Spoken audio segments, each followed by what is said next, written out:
Hello friends, welcome back to my channel.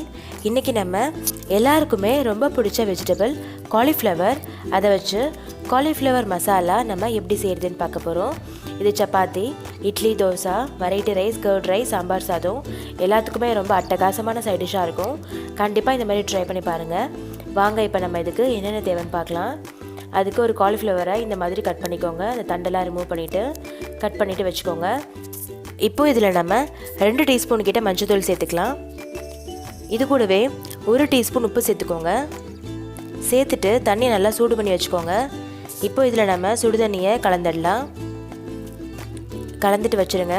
இது ஒரு 15 minutes கிட்ட அப்படியே வச்சுருங்க. அப்போ தான் இதில் இருக்க ஏதாவது அடுக்கு எதுவாக இருந்தாலும் போயிடும். அதுக்கப்புறம் இதை நம்ம வாஷ் பண்ணிவிட்டு நம்ம கிரேவியில் சேர்த்துக்கலாம். இந்த மாதிரி நல்லா கலந்துட்டு ஒரு 15 மினிட்ஸ் கிட்ட அப்படியே வச்சுருங்க. இப்போ நம்ம கிரேவி செய்ய ஸ்டார்ட் பண்ணிடலாம். அதுக்கு ஒரு பேனை நல்லா சூடு பண்ணிக்கோங்க. பேன் நல்லா சூடான பிறகு இதில் 2 டேபிள் ஸ்பூன் எண்ணெய் சேர்த்துக்கோங்க. எண்ணெய் நல்லா காஞ்ச பிறகு இதில் 1 டீஸ்பூன் சோம்பு சேர்த்துக்கோங்க. சோம்பு நல்லா பொரிஞ்ச பிறகு இப்போ நம்ம வெங்காயம் சேர்த்துடலாம். இன்றைக்கி நான் 3 பெரிய வெங்காயத்தை கட் பண்ணி சேர்த்துக்கிறேன். உங்கள்கிட்ட பெருசாக இருந்தால் 2 சேர்த்துக்கோங்க. நான் சின்னதாக இருக்கிறதுனால 3 சேர்த்துக்கிட்டேன். இப்போ வெங்காயம் நல்லா கண்ணாடி பதளவுக்கு வந்த பிறகு நம்ம 3 பச்சை மிளகாயில் சேர்த்துக்கிறோம். இது கூடவே 1 டேபிள் ஸ்பூன் போல் இஞ்சி பூண்டு பேஸ்ட், அப்புறம் கொஞ்சமாக கருவேப்பிலை சேர்த்துக்கோங்க. இப்போ இது எல்லாத்தையும் ஒரு 2 நிமிஷத்துக்கு நல்லா வணக்கிக்கோங்க, இஞ்சி பூண்டு பேஸ்ட்டோட பச்சை வாசம் போகிற வரைக்கும். அடுத்து இதில் 1 டீஸ்பூன் மஞ்சத்தூள் சேர்த்துக்கோங்க. இது கூடவே 1 டேபிள் ஸ்பூன் தனி மிளகாய் தூள் சேர்த்துக்கோங்க. அப்புறம் 2 டேபிள் ஸ்பூன் கொத்தமல்லி தூள், அப்புறம் 1 டீஸ்பூன் சீரகத்தூள்.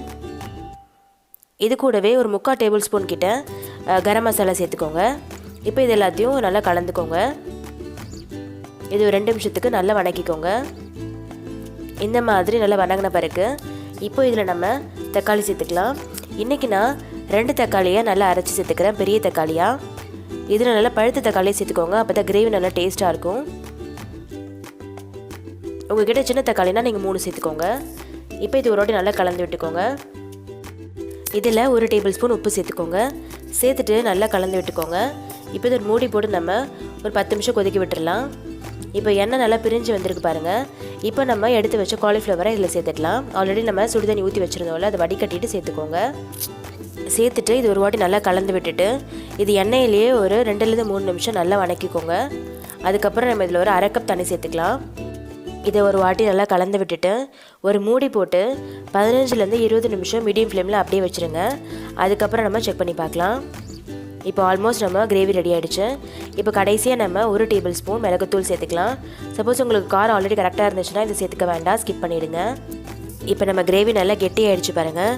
காலிஃப்ளவர்லாம் வெந்துருச்சான்னு ஒரு வாட்டி செக் பண்ணிக்கோங்க. உப்பெல்லாம் கரெக்டாக இருக்கான்னு பார்த்துக்கோங்க. சப்போஸ் உப்பு கம்மியாக இருந்தால் நம்ம சேர்த்துக்கலாம். கடைசியாக கொத்தமல்லி கருவேப்பிலை போட்டு அடுப்பு ஆஃப் பண்ணிவிடுங்க. இது ஒரு பவுலில் ட்ரான்ஸ்ஃபர் பண்ணிக்கலாம். பார்க்கறதுக்கே எவ்வளோ சூப்பராக இருக்குது பாருங்கள். இது சப்பாத்திக்கு ஒரு அட்டகாசமான side dish. Idli, dosa, variety rice, curd ரைஸுக்கெலாம் கண்டிப்பாக ஒரு சூப்பரான சைட் டிஷ்ஷாக இருக்கும். இந்த மாதிரி ட்ரை பண்ணி பாருங்கள். செஞ்சு பார்த்து எப்படி இருந்துச்சுன்னு கமெண்ட் பாக்ஸில் கமெண்ட் பண்ணுங்கள். இந்த வீடியோ உங்களுக்கு பிடிச்சிருந்துச்சுன்னா, யூஸ்ஃபுல்லாக இருந்துச்சுன்னா ஜீவிதாஸ் டைரிக்கு சப்ஸ்கிரைப் பண்ணுங்கள், லைக் பண்ணுங்கள், ஷேர் பண்ணுங்கள். இந்த மாதிரி ஒரு சூப்பரான சைட் டிஷ்ஷோட நான் அடுத்த வீடியோவில் சந்திக்கிறேன். அது வரைக்கும் தேங்க்ஸ் ஃபார் வாட்சிங். டாட்டா.